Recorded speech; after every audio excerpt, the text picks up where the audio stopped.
Muy buenos días.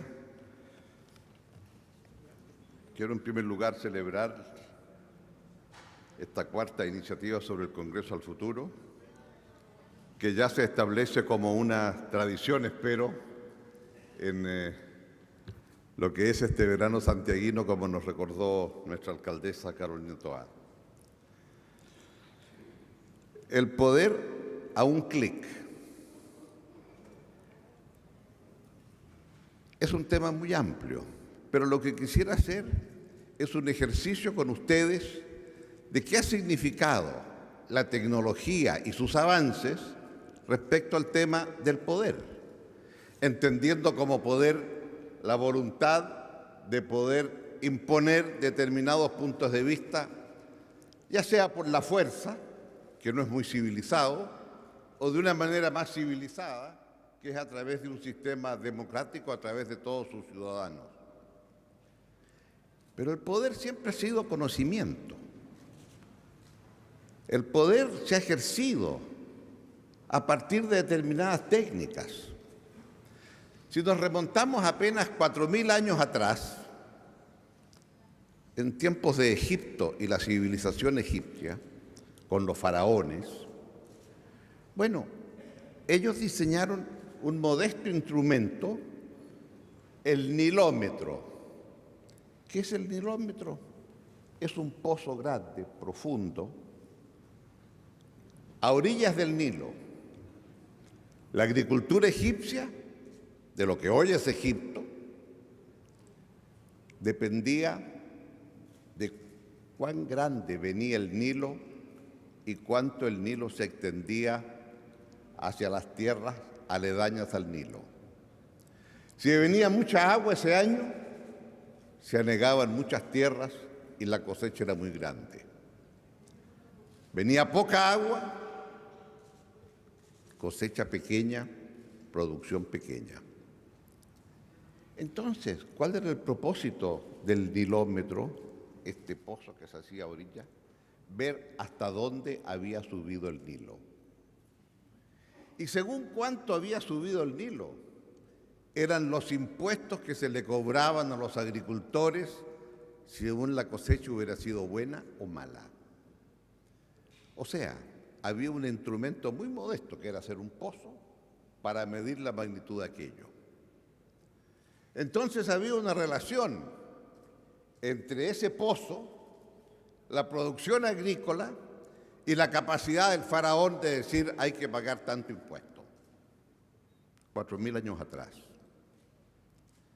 Y claro, después hubo otras sociedades más civilizadas y llegamos a Grecia y las ciudades-estado. Y en las ciudades-estado se resolvió entonces que el poder residía en los ciudadanos y los atenienses eran muy organizados.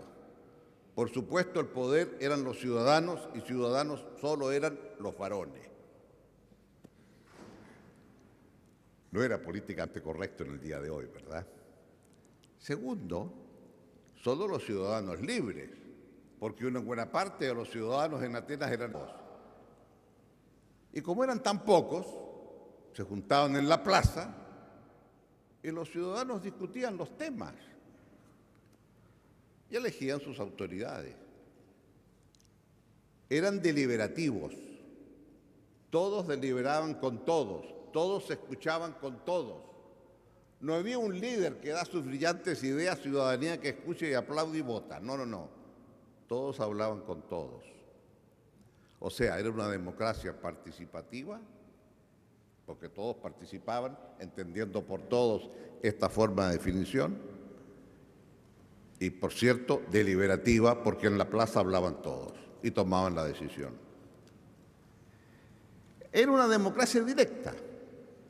Y el poder residía en lo que allí se resolvía. Y el poder fue emergiendo y de Atenas pasa a Roma y en Roma hay una monarquía primero, una república después llega el Imperio Romano y el emperador y el emperador se elegía ya no por medios democráticos y terminamos con que las guardias que custodiaban al emperador, en definitiva, eran las que elegían al sucesor cuando el emperador moría. Supuesto que moría tranquilamente en su cama y no asesinado por otros. Era un tanto violento el ejercicio del poder. ¿Por qué digo todo esto? Porque lo que hoy vivimos como sistema democrático, en último término, es producto de una creación tecnológica. Gutenberg, 500 años atrás, en el siglo XV, inventó la imprenta. Y la imprenta de Gutenberg tenía como propósito el que el ser humano fuera libre para poder leer la Biblia. Antes, la Biblia se escribía a mano por los escribas en la Edad Media. Pero fíjese usted, este invento tecnológico que es la imprenta, cuyo propósito es poder producir muchas Biblias y que todos leamos la Biblia y que no sean solo algunos los que la van a interpretar, fue un invento que quedó ahí. Y después de la Biblia reprodujeron otros libros. Las cosas demoraban más en el tiempo pasado que hoy. ¿Y cuántos años pasaron hasta que a alguien se le ocurrió publicar algunas noticias que podían ser de interés de la población y tener un periódico? Solo 110 años desde que se crea la imprenta hasta que en Alemania surge un periódico. Y ese periódico que lo inventaron, se podría decir, lo crearon en Alemania, en Francia llegó 130 años después, 20 años después que Alemania. Y ahí entonces hubo un cambio del punto de vista del conocimiento de los seres humanos. Porque, ¿qué es lo que publicaba el periódico? El periódico publicaba los temas que le interesaban a la gente. ¿Y cuáles eran de estos temas? Bueno, los temas que resolvía el rey con su corte, en un sistema monárquico. Y tenemos entonces que en la Francia de los Luises, de los reyes, los temas los resolvía el rey con su corte.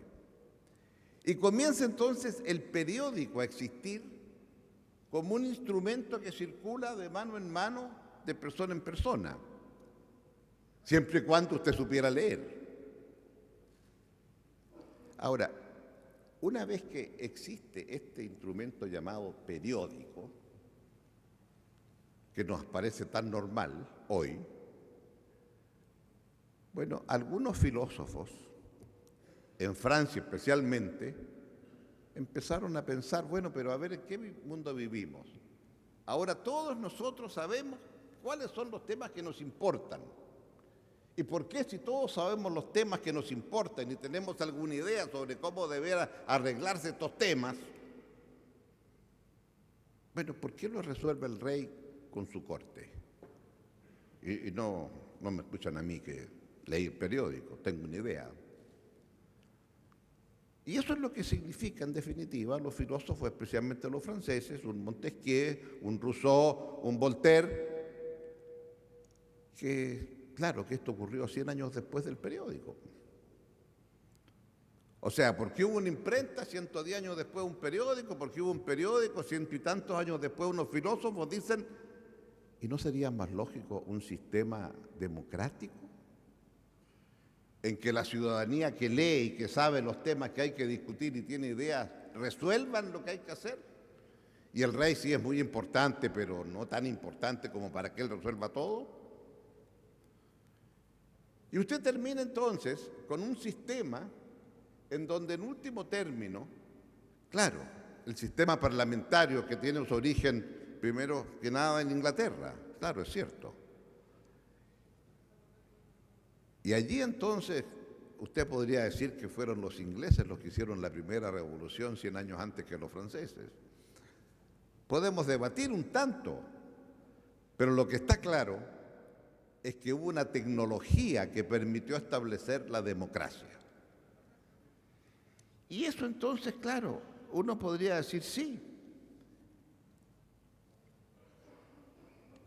Y la idea entonces de tener un sufragio, de votar para elegir, es el resultado inevitable de que es imposible reunir a todos los ciudadanos en un lugar y por lo tanto tengo que elegir a alguien que represente mis puntos de vista. Y por lo tanto entonces la idea de que la democracia para que funcione tiene que ser representativa es porque alguien va a representar el punto de vista de aquel que vota.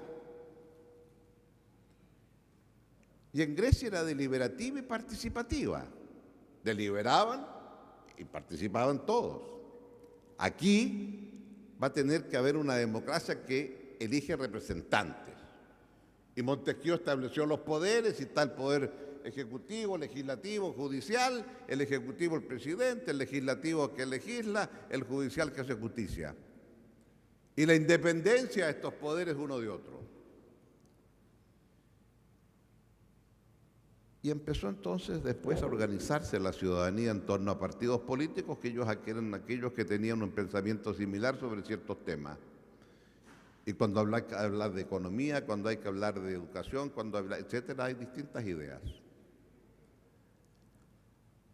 Entonces, el poder en ese momento, el poder estaba difuso, pero se concentraba en los que usted elegía. Y por lo tanto, a partir de allí había una concepción distinta. Ahora, esto tiene que ver con quiénes. ¿Quiénes votan? ¿Quiénes son ciudadanos? Bueno, los que saben leer. O sea, no se discute. ¿Quiénes tienen interés en temas públicos?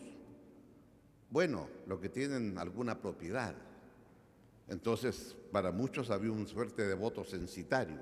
Para votar no solamente había que saber leer y escribir, había que tener también algunas propiedades. Usted estaba preocupado. El que no tiene propiedades se preocupa menos de las cosas públicas, se pensaba. O sea, hay una evolución después, pero es la evolución natural de las cosas.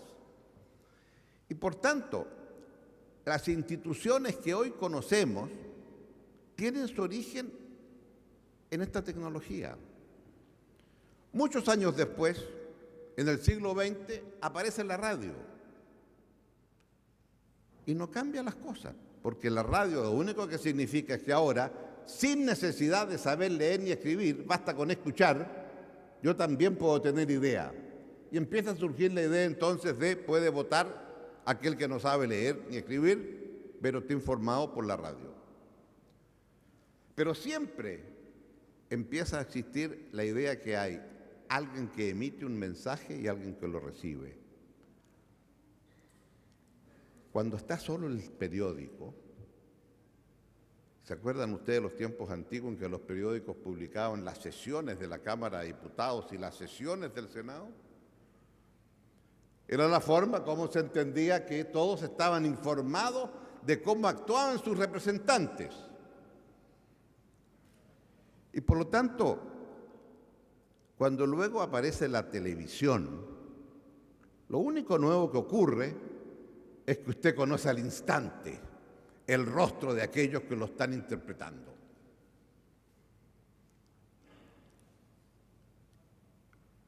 ¿Han pensado ustedes que cuando no existía ninguno de estos instrumentos tenía que ir un señor adelante diciéndole a los súbditos, todos se van a inclinar porque el señor que viene atrás es el rey? O sea, la inmediatez que tenemos hoy con los medios de comunicación es que ubicamos al senador tal o cual, al diputado X, al presidente de la República, ni decirlo. Pero eso no era así antes. En donde solo existía la foto, esperar que fuera buena, en el periódico, sí, aquí nada más.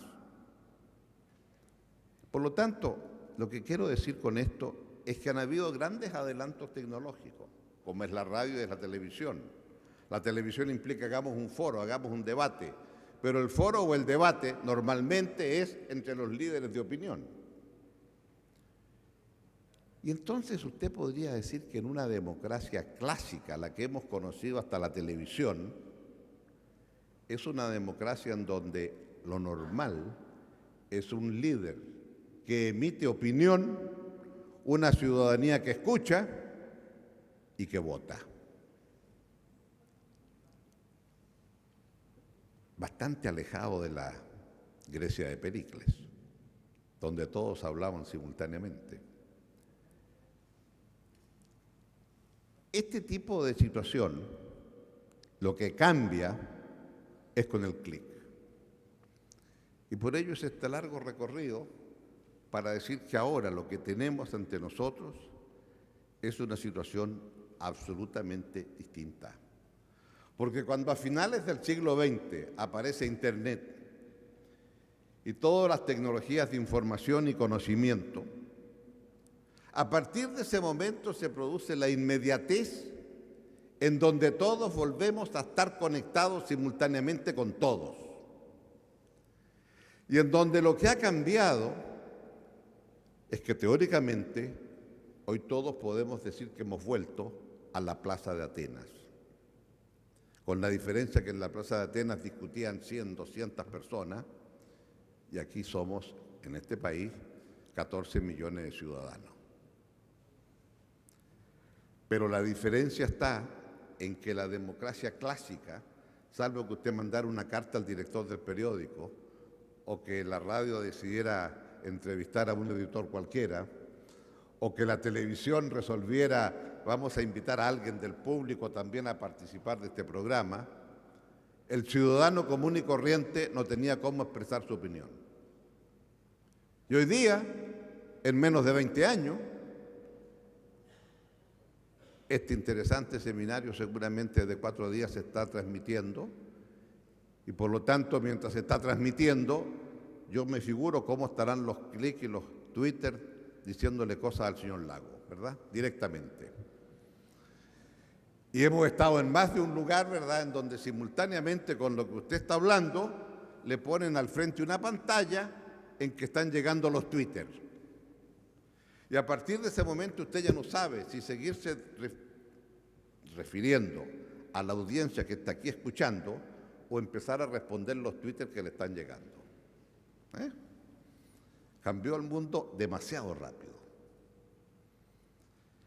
Pero ese cambio entonces significa que ha cambiado todo. Surgió en Alemania el Partido Pirata, ese era el nombre, Pirata. Y el Partido Pirata en varios estados de Alemania rompió el techo del 5% para ser partido político en las elecciones. Y el Partido Pirata surgió en la red. Y el Partido Pirata dijo, nosotros vamos a interpretar lo que los miembros de nuestro partido quieren. Y la única obligación de la directiva del Partido Pirata es todas las mociones se someten a todos los miembros del partido. Y se hace lo que los miembros del partido dicen. Y el Partido Pirata empezó a actuar, en la red por supuesto, y el Partido Pirata empezó a tomar decisiones, en economía, en política, en justicia, en leyes, etc. Hasta que alguien dijo, no tengo tiempo de responder tantas preguntas todos los días. Mire, en materia de economía le voy a dar mi voto al señor tanto. Entonces la gente empezó a delegar en qué le parecía. Terminó un profesor de la universidad, creo que de Heidelberg, que tenía tal cantidad de personas que lo seguían, que en la práctica el señor estaba mandando en el partido y nunca había pisado la sede partidaria y nunca había conocido a quién era el presidente del partido. Hasta que hubo una votación sobre el salario mínimo y este señor de Heidelberg estuvo en contra del salario mínimo y la gente le retiró los poderes y en un clic dejó de ser un señor importante en el Partido Pirata. Está claro, ¿verdad? Ahora, el problema que a partir de aquí, y lo que he tratado de explicar, y si uno mira a largo plazo, ¿qué va a ocurrir con las instituciones que hoy conocemos, producto de la tecnología que teníamos hasta ayer antes del clic? ¿Y qué va a ocurrir ahora cuando tenemos el clic? ¿Por qué? ¿Cómo se organiza un partido político? Antes, bueno, muy fácil, el partido político se organiza por todos aquellos que tienen un pensamiento similar y, bueno, las reglas democráticas también se van a usar al interior de un partido político. Y por lo tanto vamos a elegir una directiva que nos represente, un presidente nacional, un presidente regional, un comunal, etcétera. Iremos una vez, no sé, cada 2 años, 3 años, 4 años a un gran encuentro nacional y fijaremos la línea del partido para el año próximo. Si usted está en Inglaterra, pues laboristas y conservadores en el mes de septiembre hacen su congreso anual y fijan la línea para el año próximo. ¿Y ahora? Bueno, ahora podemos hacer un congreso permanente todos los días y todos nos estamos comunicando con los medios actuales. Entonces lo que quiero decir es, ¿cómo va a ser el Parlamento del futuro? ¿Cómo vamos a ser capaces los ciudadanos de poder intervenir en lo que tenemos hacia adelante? ¿Cuál es el clic que vamos a hacer para que nos escuchen nuestra opinión? Porque desde el punto de vista de la tecnología, hoy la tecnología existe para que con un modesto celular, si usted está de acuerdo en lo que se está proponiendo, marque el 1 y es sí. Si está en contra, marque el 2 si es no. Si no quiere decir nada, marque el 3. Y podemos en consecuencia hacer un plebiscito todos los días sobre lo que se nos ocurra. Y consultar a la ciudadanía, no, primero consultar a los miembros del partido, no, vamos a consultar aquí al distrital tanto. En otras palabras, si tomó 100 y tantos años desde Gutenberg al periódico, en este momento tengo la sensación que estamos todavía en una gran ola que es la red, que es Internet. Pero esa gran ola que se viene desarrollando va a caer, pero todavía no cae. Pero empiezan a haber instituciones que usted puede intuir hacia dónde van. Y hay que tener mucho cuidado, porque usted puede tener brillantes ideas, aprobar las ideas, pero después no le van a funcionar como usted cree. En algunas constituciones hoy ya existe la posibilidad, a mitad del periodo presidencial, o a mitad del periodo de otras autoridades como alcaldes o gobernadores cuando son estados federales, de pedir revocación del mandato. No, mire, me equivoqué. Ya lleva la mitad del periodo este caballero, me equivoqué. O la señora, cualquiera de los dos casos. Hombre o mujer, le voy a revocar el mandato. Claro, mire qué buena idea. Si nos ensartamos, elegimos a alguien, no nos gustó, total, a mitad de periodo lo cambiamos. Bueno, el problema entonces que ahora, me figuro yo, a usted lo elige el presidente, bueno, su primer mandato, ¿cuál será? Que no lo revoquen. Vale decir, si tengo que tomar medidas difíciles, las tomo después de la mitad y no antes de la mitad. ¿Es bueno eso? No lo creo, ¿no? Entonces, ¿introducimos o no la posibilidad de revocación? Como una institución. ¿Por qué es tan fácil hacerlo? El Parlamento, ¿qué hacemos con el Parlamento? Son nuestros representantes, sí señor, son nuestros representantes. Sí, pero hay veces que aprueban leyes que a mí no me gustan. No me gustan. Entonces, ¿qué hago? La revocamos. Hacemos un plebiscito, revocamos la ley. No es mala idea, ¿eh? Mire usted, señor diputado, mire, señor senador, piense mucho lo que va a hacer porque lo que usted haga, si no me gusta, lo revoco. Es decir, la institución del plebiscito es una institución que puede usarse con mucha frecuencia ahora. Tecnológicamente no hay ningún problema. El problema es que la institución del plebiscito y gobernar a punta de plebiscitos es altamente peligroso.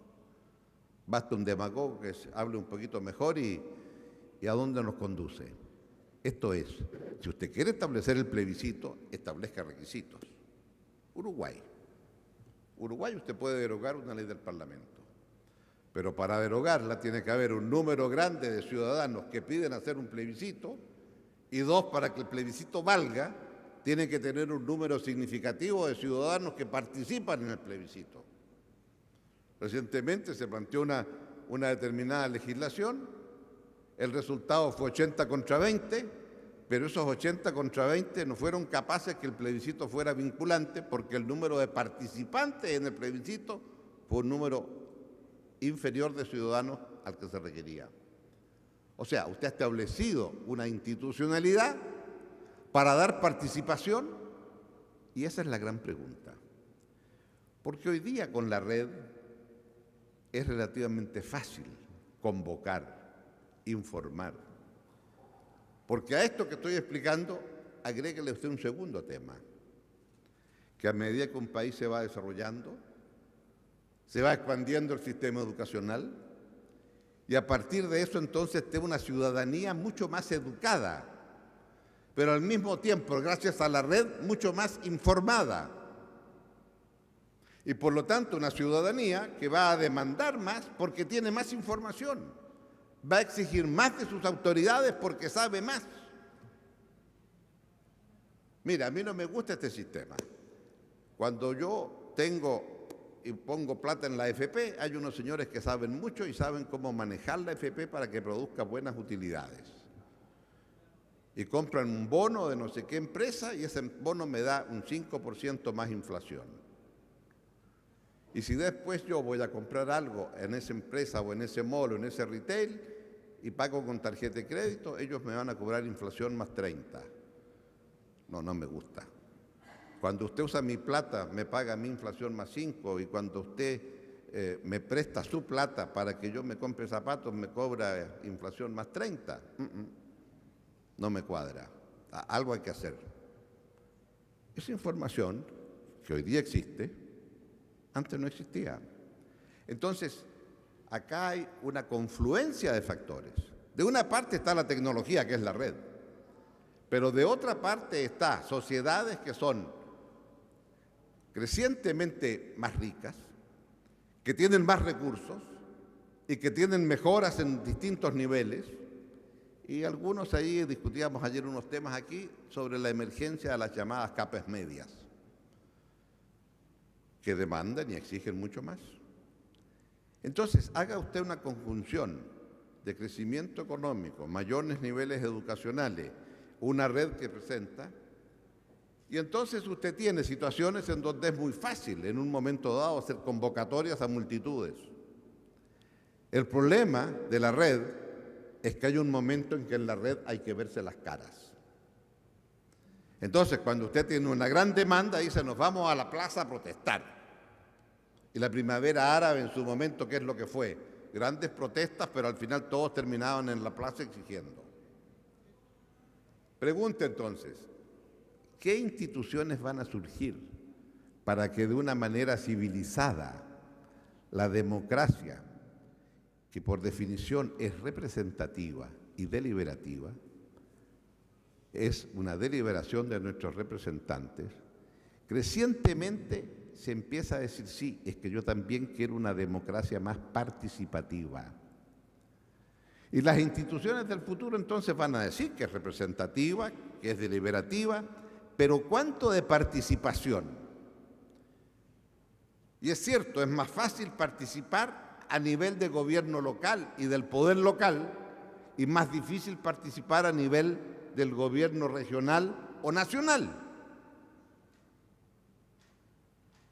Y aquí entonces es donde cuántos grados de participación van a haber y a qué niveles, cuáles son las instituciones lógicas de participación a nivel local de la comuna y cuáles son instituciones lógicas de participación a nivel regional o nacional. No lo sabemos, pero van a surgir. Entonces, si usted dice, como se dice correctamente en esta reunión, pensando el futuro, ¿qué tipo de poder va a estar al lado de un clic? Y en donde cada uno de ustedes van a hacer clic y van a poder incidir todos los días. No entiendo cómo se puede gobernar un país si todos los días me están dando instrucciones y a usted lo han elegido gobernante. Entonces tiene que haber una institución civilizada en que no sea necesario ir a protestar a la plaza, y discutir si le mandan agua o no le mandan agua con el guanaco y discutir si hay que hacer lacrimógeno o no hay que hacer lacrimógeno. O sea, tiene que haber un equivalente. Vamos todos a la plaza de modo que se nos escuche nuestra voz. Y todos hacemos un clic al mismo tiempo. Y amenazamos con que vamos a hacer un plebiscito. Es decir, hay muchas formas de pensarlo. Lo que sí me gustaría decir es que hemos vuelto a la Grecia de Pericles. Claro, con la diferencia que ahora somos millones los que queremos, y la democracia y la dirección política nunca más va a ser como antes, donde hay un líder que emite opinión, la ciudadanía que escucha y va a votar. Y crecientemente va a haber mucho más participación. Y entonces, como uno hace una serie de cosas entretenidas cuando deja la presidencia, se me ocurrió en la Fundación Democracia y Desarrollo ver si estos cuentos que uno dice los podía implementar. Entonces, bueno, los tres poderes de Montesquieu, después, claro, se entendió que había un cuarto poder, que eran los periódicos, la prensa. Ya, el cuarto poder fue más amplio que un periódico, el cuarto poder eran los medios de comunicación, la prensa, la radio, la televisión. Entonces nos pareció que la red, como la entendemos ahora, si eso era cuarto poder, este es el quinto poder. Y entonces hicimos un pequeño software con el quinto poder, The Fifth Power. Y el quinto poder es simplemente tener un soporte tecnológico y que los ciudadanos escriban, opinen, den cuenta. Y claro, la tecnología permite entonces opinar, por supuesto, mandar fotos, por supuesto, video, evidentemente. Oiga, pero ya tenemos fotos, tenemos video. Entonces, hagamos algunas acciones.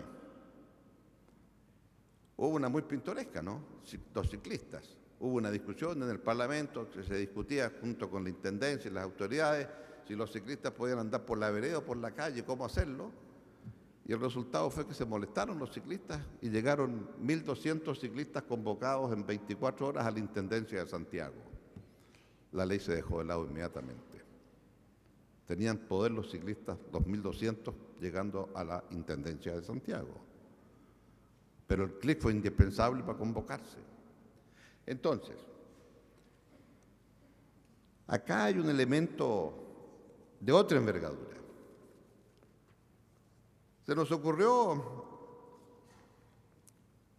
hacer un pequeño software que venía desde México y surgió una cosa que decidimos llamar Vecinos Conectados, y con algunos alcaldes y alcaldesas, alguna aquí presente, se dijo, bueno, le podemos dar este software a los vecinos y que los vecinos sean colaboradores del alcalde, o a lo mejor fiscalizadores del alcalde, no está claro, porque Vecinos Conectados significa que usted tiene una red, tiene un software, un GPS, y usted que vive en tal parte, en la calle tal con cual, los semáforos se echaron a perder, mando un clic, denuncio que el semáforo está malo, y toda la red sabe que ese semáforo está malo, y toda la red sabe que ese semáforo le llegó al encargado municipal de los semáforos.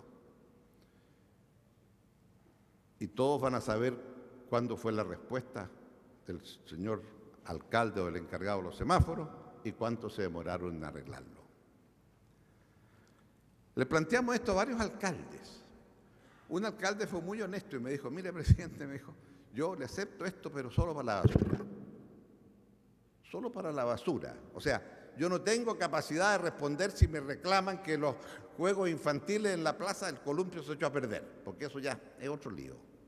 No tengo capacidad para responder si el semáforo está malo. Pero la basura sí, esa le respondo.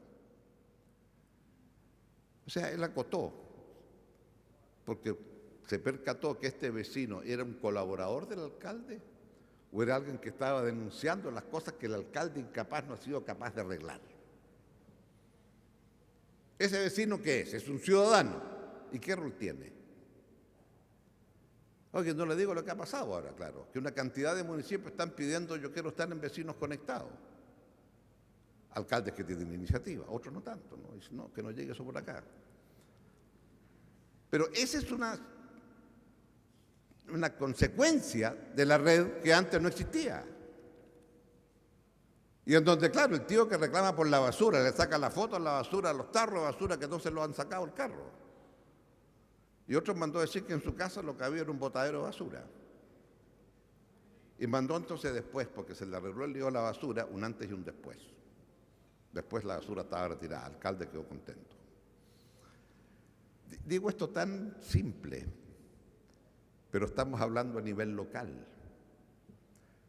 ¿Cómo hace usted para llegar a nivel regional si se va a elegir un intendente? Entre paréntesis, ¿se han dado cuenta que nadie se ha planteado si las regiones son las correctas o no? Estamos todos discutiendo si el intendente sí, si el intendente no. Yo pensé que era mejor comenzar a discutir, ¿y cómo esto de las regiones? ¿Quién las inventó? ¿Ah? Y esas regiones tienen, no digo que las inventaron bien o malas, pero tenían un criterio distinto, geopolítico. Y a mí me cuesta todavía entender entre distintas regiones que son tan parecidas algunas unas a otras, si todas ellas juntas no harían una masa crítica mayor y a lo mejor Chile se podría administrar mejor a través de regiones, pero regiones más grandecitas. 6 regiones, 7 regiones. Pero en fin, me estoy apartando mucho del tema. Pero, ojo, ¿podríamos discutir esto de las regiones entre todos en la red? ¿Cuántas regiones queremos? En suma, lo que quiero señalar es que aquí, a partir de estas nuevas tecnologías, van a surgir nuevas instituciones políticas. Si se plantea el tema de una nueva constitución, me parece muy pertinente el cómo somos capaces de introducir algunos de estos elementos, porque esta nueva constitución en el siglo XXI quiere decir que es una constitución en donde todos podemos participar de muy distintas maneras, Sé que hay un gran debate si se hace A o B. Nadie ha pensado C, que es la red. ¿Se puede pensar a través de la red? Y todos hablamos, todos discutimos. También podemos votar todos, si nos interesa y lo tomamos en serio. ¡Wow! Este es el tipo de cosas que me parece que deberían estar, si queremos pensar este paisito nuestro, Chile, de cara al próximo siglo. Porque esos son los temas en donde la gente quiere participación. Mire, a lo mejor ni tanto. Lo que quiere en último término es consideración. Que mi opinión se considere. Oiga, si también vale mi opinión, pues. Yo no veo que yo voto igual que usted. Y al final yo a usted lo elijo con mi voto. ¿Cuánta gente no se acerca a uno y le dice, oiga, usted, mi voto, pues? Tómeme en cuenta. Considéreme. Y la red lo que hace es generar la oportunidad que todos sean considerados. Que la intermediación, que es esencial en una democracia y que tendrá que seguir existiendo, la intermediación también puede, en un momento dado, el ciudadano decir, no, ahora me escucha a mí, voy a hablar yo. En suma, cuando hablamos en el clic de un poder, pasó por acá un profesor de la Universidad de Brown y le mostramos lo de los vecinos conectados. Entonces, este profesor quedó un poco impresionado y escribió un articulito por ahí, en la red, por supuesto. ¿Y qué es lo que dijo respecto de esto? Dijo, esto es mucho más que una interactividad entre un simple ciudadano y la autoridad que lo representa.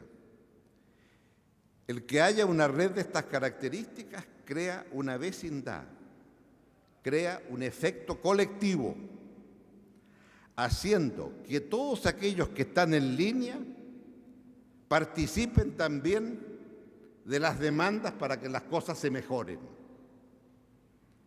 y de la lucha que hay que hacer para que las cosas mejoren.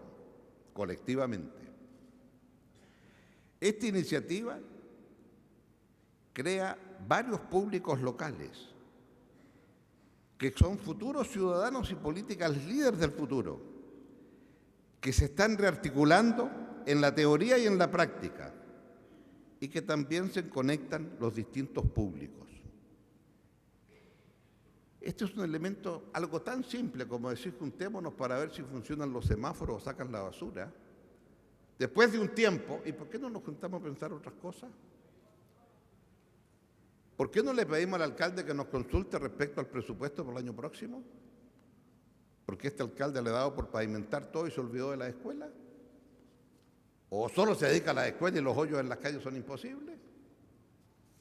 Es decir, y mañana podemos pedirle al ministro de Hacienda que queremos discutir el presupuesto, un poco más difícil, pero estoy seguro que alguna institución va a surgir para eso. Entonces, lo que quiero plantear ante ustedes es, pensemos un poquito cómo el poder del clic va a cambiar el poder político de las instituciones que conocemos. Y cómo nos va a hacer a todos mejores ciudadanos porque podemos ser escuchados, ser considerados y participar, pero cómo tenemos esas instituciones que nos permitan también seguir ordenando un país sin demagogia, sin populismo, con seriedad, pero en donde precisamente, porque ahora tenemos el poder del clic, todos debemos ser ciudadanos más responsables. Y no me cabe ninguna duda que, viviendo los tiempos de cambio que se están viviendo, sería muy importante entonces pensar un poco en términos más allá de los temas habituales de una constitución, estos que van a ser los temas trascendentes. Y si lo hacemos bien, podemos aparecer en la vanguardia. Después de todo, con el clic entramos en una nueva era. Y en esa nueva era, entonces queremos también ser vanguardia y ser ciudadanos.